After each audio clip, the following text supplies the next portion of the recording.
Thank you so much for taking the time to meet with me, Robert. Please tell us your full name, a little bit about where you were born, and your family of origin. My full name is Robert Talman Fain. I was born in Axton, Virginia.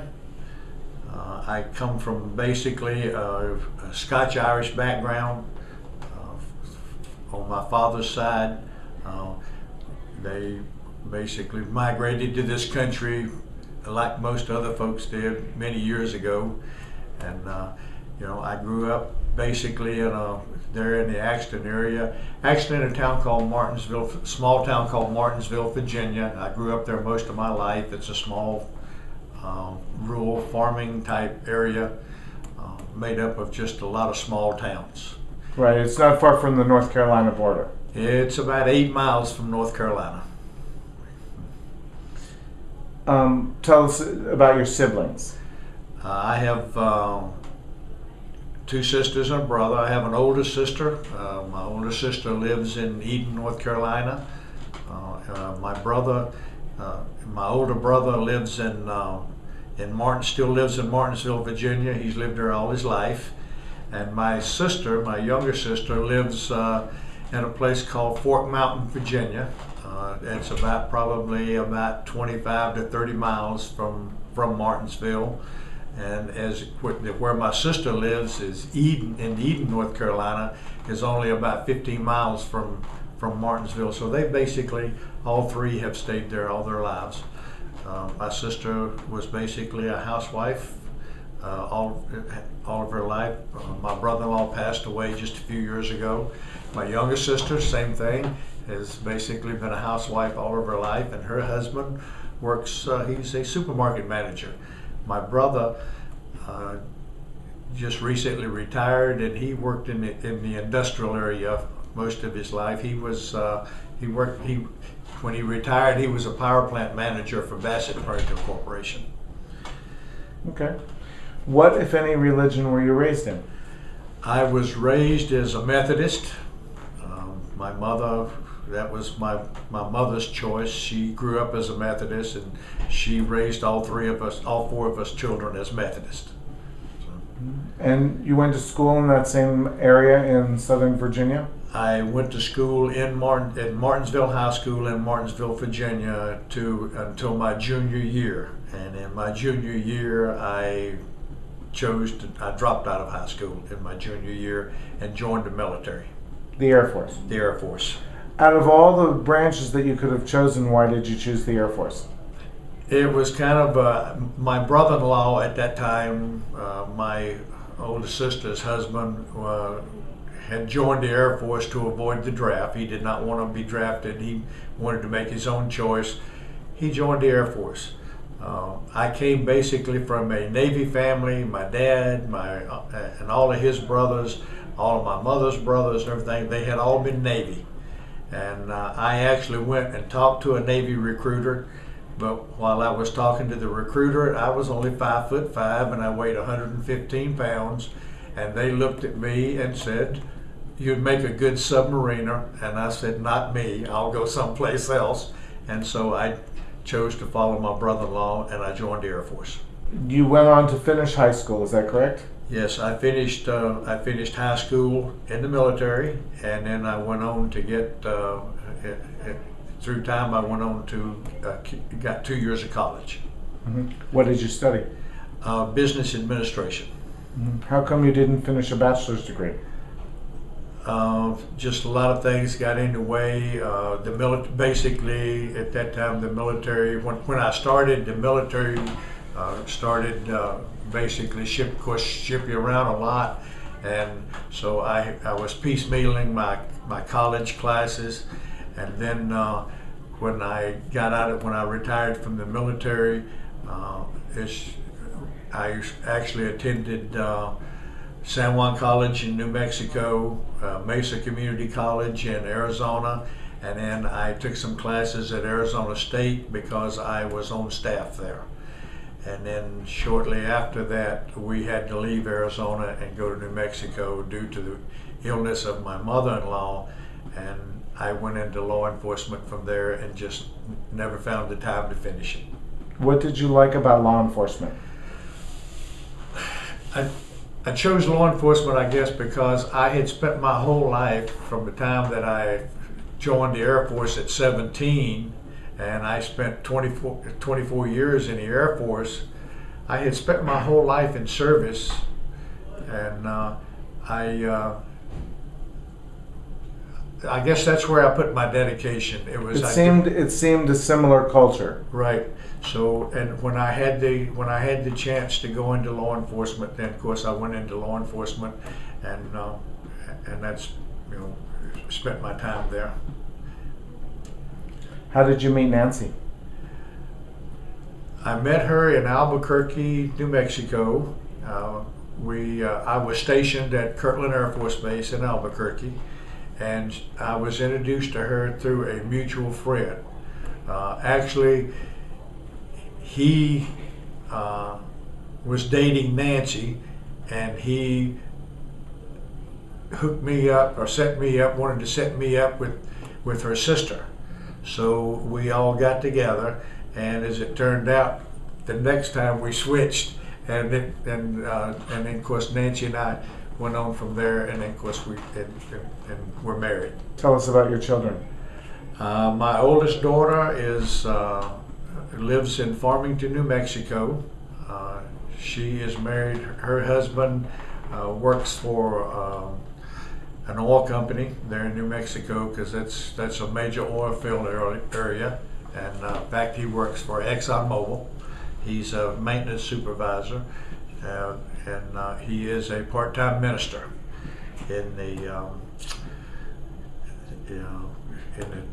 Protestant church there in Farmington. My middle child, my son, my daughter, my middle daughter, my youngest daughter, lives here in Las Vegas. She is a single mom of 3 children, and she works for she spent her whole life basically in mercantile type areas. She works for a company called Big Dollar.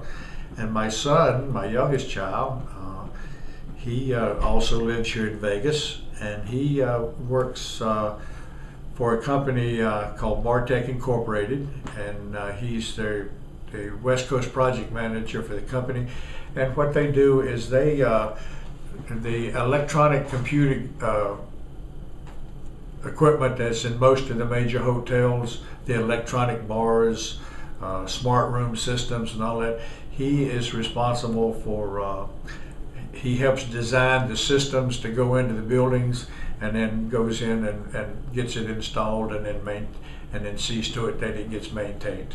What rank had you attained on retirement from the Air Force? I was a Senior Master Sergeant, E8. E8. How come you didn't stay in for longer to try and go for the 30? I was coming up on the end of my 24, and the Air Force of course has 6-year, they have 4 or 6-year enlistments. I was getting ready to re-enlist for the final 6 years and go for the 30. I was stationed in Alaska, had been there for, I guess, almost 7 years, and they gave me an assignment and I was being reassigned to the Pentagon. I thought about it and thought about the fact that I really did not want to go to the Pentagon.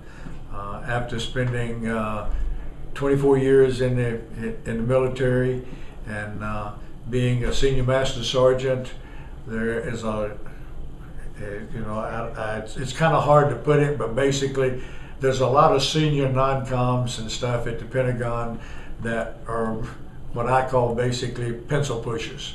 I really didn't want to go into that type of job or that type of situation. I talked to the senior NCO assignments at Air Force headquarters, and I asked them if they could change the assignment, if they would give me another assignment, leave me in Alaska, whatever, but to try to get the assignment to the Pentagon canceled. Air Force wouldn't do it. They said I had to go to the Pentagon.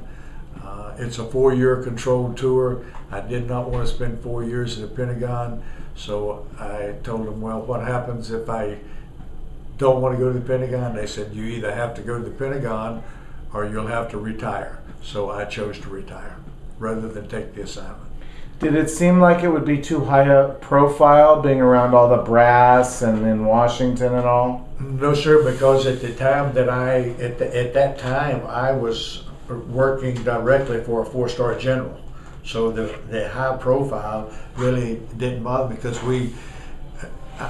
whenever he traveled and everything, you know, even back to the Pentagon or the Air Force headquarters or wherever, I traveled with him and everything. So it wasn't that. I just didn't want to go to the Pentagon. I didn't want to go to the Washington, D.C. area. Okay. And You know, in the paper you sent me that talked about your life, you talked about a lot of different numbers of hours Right. of volunteer time that you had racked up. I think total is probably approaching, it's probably in excess of 8,000 at this point, probably approaching 10,000 hours yes, sir. in your life. Yes, sir. Can you list 2 or 3 or 4 different kinds of things you've done to accumulate that many hours of service? I started at the very beginning volunteering to work in the schools where my children were attending. Like as a room mother? Right, but what I did, I went on field trips. I helped out at school programs where they needed people to work. When we had school fairs and things, I did such things as one of the things that I did at one time for my children, they were having a spring festival and they needed somebody to help, so I built from ground up. I built and operated a dunking tank for the school festival where it gave the kids a chance to dunk the teachers, and I built it and I operated it.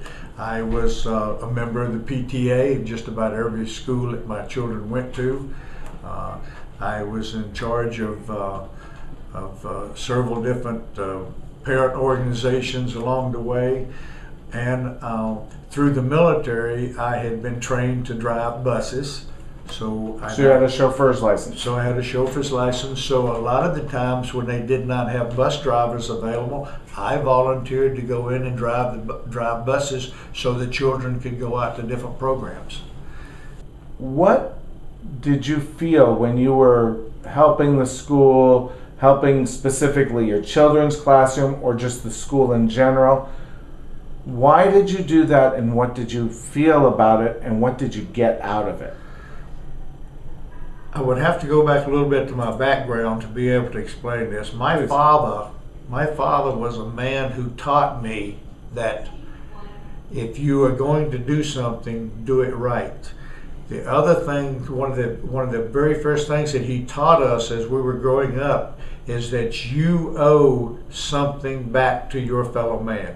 You owe something to your country, that you owe something to your community, and everybody needs to do their part. So once I grew up and I went in the military, and then I got married, and my children came along. As my children were old enough to where they started participating in things at school, it was just almost automatic for me